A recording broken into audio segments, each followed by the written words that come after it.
Have you ever noticed this trend that toxic men love smart, powerful women and smart, powerful women love toxic men?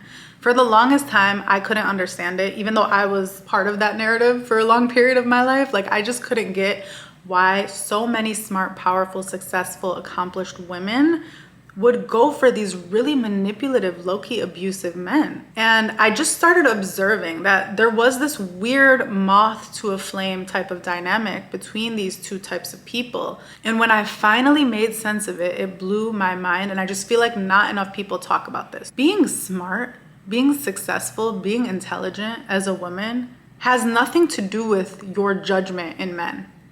There are so many smart, accomplished, powerful, successful women who have climbed the ranks academically and career-wise, who really command the room when it comes to their career and their professional life. But when it comes to the men that they choose, you feel like their judgment is impaired. You wonder, how could someone who has done all of these great things in life choose that? Like, how? And the myth that I would love to debunk is that intelligence and even success has nothing to do with what would cause a woman to choose a man.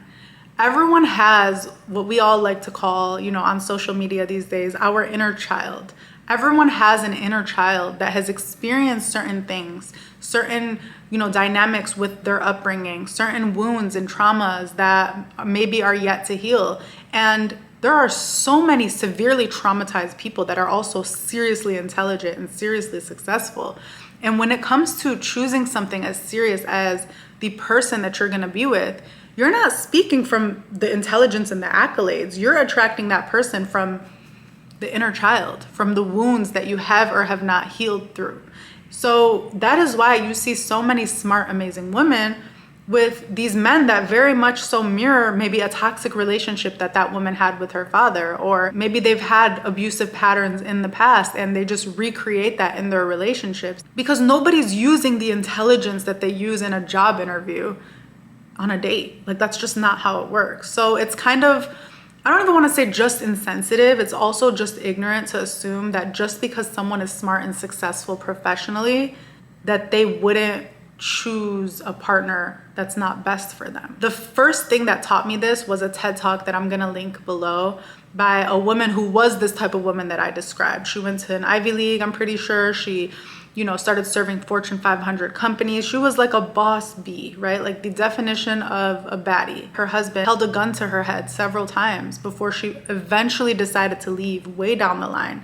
And in this TED Talk, she really, really debunks this myth that smart, accomplished women aren't in abusive relationships. And she goes way more in depth than I will go in this video about what would lead someone like her to be in a relationship like that. And it's so important to have these conversations because a lot of our questions are riddled in victim blaming of like, how could she do that?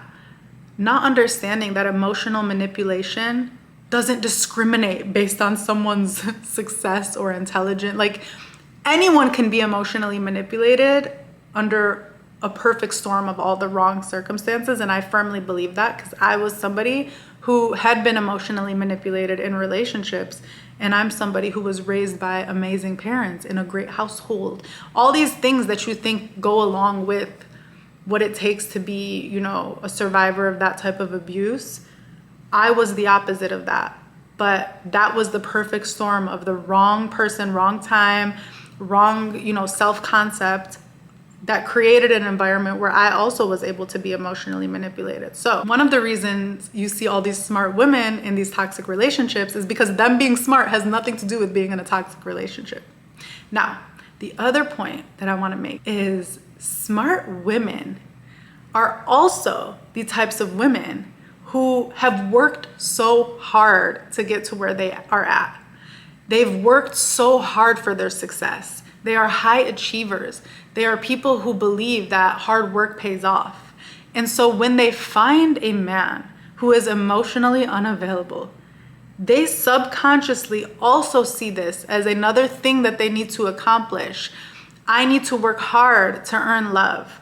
I need to work hard and then I'll get his respect. If I just keep working harder, then he'll be attracted to me. Now, saying all these things out loud, I don't think we realize that that's actually what's going on in our minds. But I can speak for myself.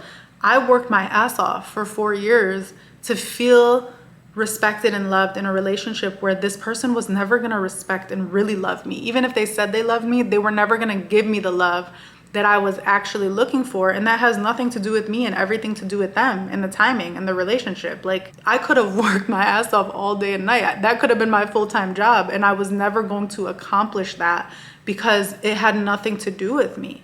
But I do think there's something to be said about successful, smart women finding that gratification in their careers, even in their personal lives. Even as mothers, you're like working so hard and you're keeping your household together and you're raising this child and you're reading books about it and you're applying it to this thing and you're seeing success with all these efforts. And so you just think subconsciously, if I apply this level of work ethic to this relationship, this thing that I want, then of course it's going to work out. Not realizing that a toxic person is just a toxic person. Like, you can't make something unpoisonous. Like, that is a poisonous relationship. You're not going to detox it by working hard. I want to give my smart baddies a warning sign as to why these toxic men love us. These toxic men love us. Like, we are their preferred type of women to go after because it gives them, especially the narcissists of the world, it gives them such an ego boost to be able to conquer or destroy a strong woman.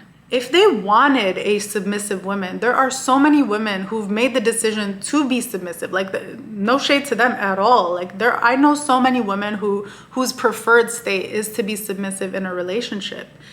If a toxic man really just wanted a submissive girl, they would be able to find that. Like, we can find that.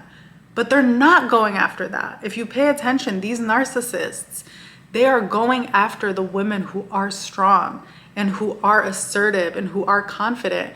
Because imagine, to someone who's narcissistic and abusive, how much more powerful that would make them feel by conquering that. It's not going to make them powerful to get an already submissive woman to submit to them, because that's what she wants.